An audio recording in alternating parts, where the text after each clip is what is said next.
Ito mga kabali, meron ulit tayong re-referent. Padala ulit to. Bali galing kay Michael Pagaduan to, taga Nueva Ecija. Ang unit niya 999 na itim, malaki. Pag nasa tubig yung rod walang tunog, yun ang sinasabi niya.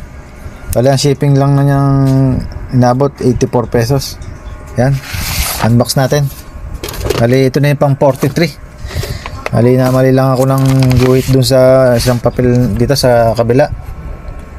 Ito yung pang 42. Bali ang nagawa kagad natin yung pang 43. Pero ito na yung pang 43. Napagbaliktad ko lang naman ng ng gawa. Bali nauna kasi si Aljon, dapat ang nauna ito si Michael. Bali pagpapalitin lang yan. Bali yan pa rin ang number natin, pang 43 na tayo.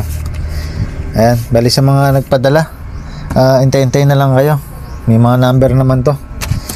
Bali yan, umpisahan ko na to. Ito mga kabali yung unit ni Sir Michael. Ayan, Pagaduan.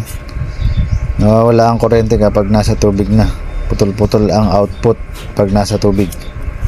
Ayan, bali re-repair lang natin to. Wala naman sinabing i-upgrade. Pero titingnan natin kung malalakasan pa natin to. Ayan, open ko muna yung top cover nito.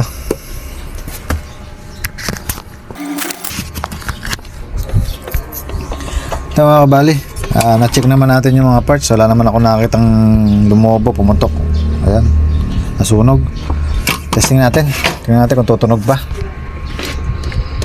Atin yung sa test valve lang muna tayo. Ayan, may power. Try natin yun. Meron naman tunog. Ayan, bali testing natin direct. Nakalod sa atin 1K. Maandar naman. Try natin lakas. Ayan, naabot siya ng 61 ampere. 1K.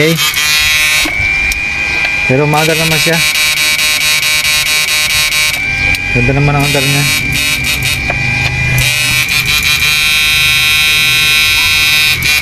Sabi sa akin, ang pagkakausap namin, nagpapatay sindi raw pag nasa tubig na. Bali try natin loadan ng mas mataas. Lagyan natin sa 2K. Andar 3K. Sa 4K. Yeah, okay naman. Maandar naman siya.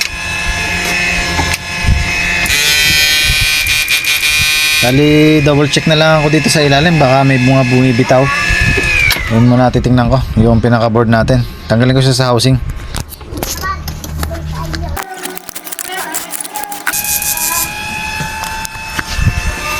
Ito mga kabali, bali sa ganitong problem, try natin talaga sa lupa. Bali kabit ko muna yung housing nito. Testingin natin do sa lupa. Lagyan natin ng rod. Yan, bali wala naman kasi akong makitang problema dito kasi maandar naman siya na maayos. Maaari ang may problema sa kanya, maaaring pindutan o kaya yung stick niya o yung wire niya papunta sa stick o salok. Baka merong napuputol. Yan, bali testingin pa rin natin. Bali kapit ko muna sa housing. Ito ako bali, testingin natin. Tingnan natin kung may tunog. Yan natin malalaman kung tama yung sinasabi niya, nawawala yung tunog.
Ito mga kabali, okay naman yung tunog niya.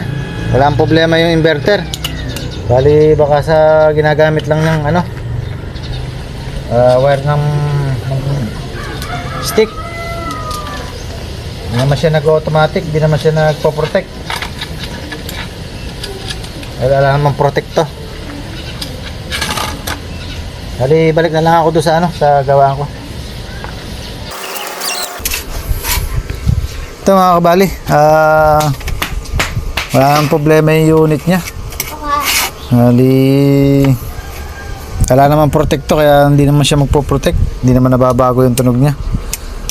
Yan, working na to. Bali nasayang lang yung pagpapadala sa atin. Bali siguro mas maganda tatanungin ko na lang siya kung gusto niya pa ng lakasan ko pa ng bagya. Bali yan, balik na lang ako pagka nakausap ko na siya. Ito mga kabali, nakakausap ko na yung may-ari na si Michael nga ba? Ito, bali Michael nga. Ito, Michael. Bali sabi niya lakasan ko na lang daw. Yan. Bali pakita ko muna sa inyo kung gaano lang siya kalakas bago natin i-adjust. Bali lalakas ko na dito, naka-todo na, naka-high. Test bag lang. Ayan, meron. So 1K lang tayo magsusukat, 1K. Ayan. Papalo na 63 ampere. Ayan. Bali, baguhin na natin. Dito lang tayo mag-adjust sa capacitor. Tatanggalin natin dalawang 2 na to. Ayan, dalawang 2. Palitan natin ng ano to, ng 4.7. Ay, 475 na ano, na capacitor. Yan. Bali, kalisin ko na siya sa housing niya.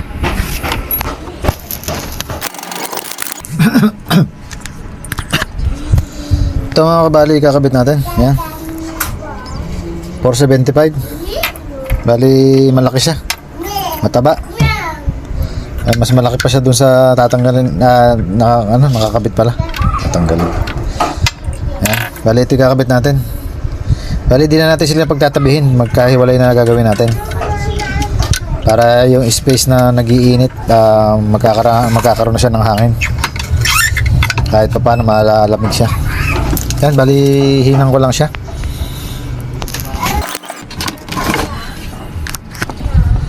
Ito mga kabali, nakakabit na yung capacitor natin. Bali, isa pa natin gagawin, itong linya na to. Dito lagi na puputol yan sa isang side na to kasi maliit siya. Pero sa kabila okay naman to. Pero pares na rin natin lalagyan ng copper wire to, solid wire. Ayan, magkabila para mas tumibay siya. Mas sirain yung gawin na to. Dahil kung nakaka-trouble to, napuputol to. Ayan, bali bago magkaganon, lalagyan na natin siya, pampatibay. Ayan, bali lagyan ko lang.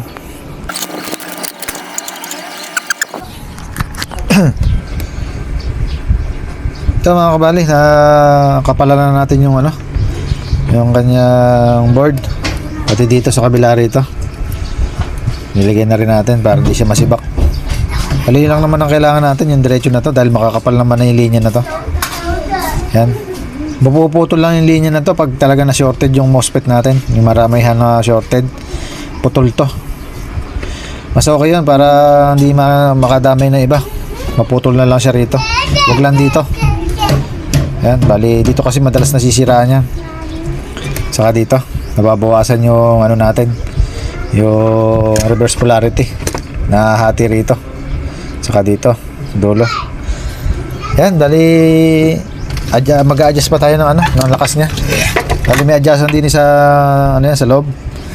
Yan, bali i-adjust pa natin para mas lumakas siya. Yan, i-set up ko lang. Ito mga kabali, testing natin sa test bulb lang muna. Tingnan natin kung may nag-shorted sa hininang natin. Ayan, wala naman, tumutunog naman. Direct natin. Ayan, bali tumaas na siya, naging 67, 68, 69 ampere. Bali lumakas siya ng konti dahil nagpalit tayo ng capacitor. Bali dito natin i-adjust yan. Adjust natin ng pakaliwa. Ayan, tingnan natin kung gano'ng kalakas. Yan, 100. Bawasan natin ng konti.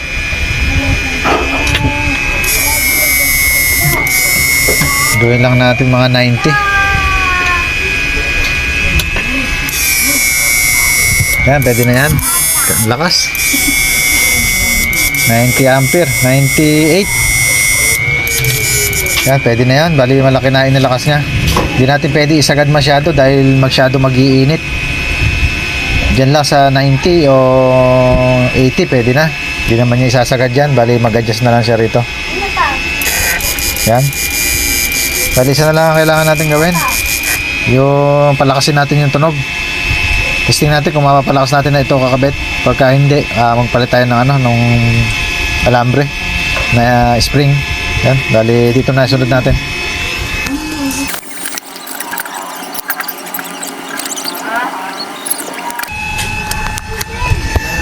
Ito mga kabali. Ito na yung tunog niya ngayon. Yan, lakas. Tingnan natin kung nabago yung amperahe niya. Sagad to. Yan, 95. Yan, okay na sa 95 to. Hindi masyado mag-iinit. Kasi pag sinagad pa natin ng 100 plus, mag-iinit masyado. Yan. Bali di naman niya isasagad sigurado to. Magbababa rin siya sa volume nito. Yan.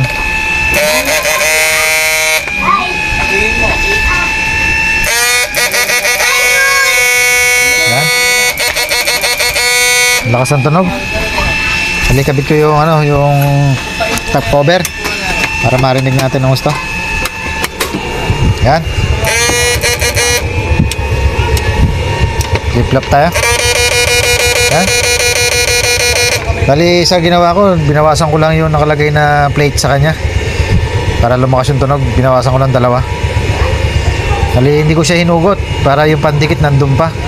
Ang nilawagan ko lang yung gawing ibabaw. Pinag-iwahiwalay ko yung plate. Yan, tapos ito yung capacitor na tinanggal natin, 2.2. Yan. Bali yun lang ang upgrade na ginawa natin. Yung capacitor. Nagdagdag tayo ng 0.75 UF. Tapos nag-adjust tayo ng sa trimmer. Hindi na natin tatanggalin yung trimmer na to. In-adjust ko lang. Bali, pwede naman yung babaan pa to kung gusto niya hinaan pa ng konti, pakanan. Pakaliwa kasi yung lakas nito. Yan. Bali dito sa 99 na to. Yun lang ang ginawa natin, okay na.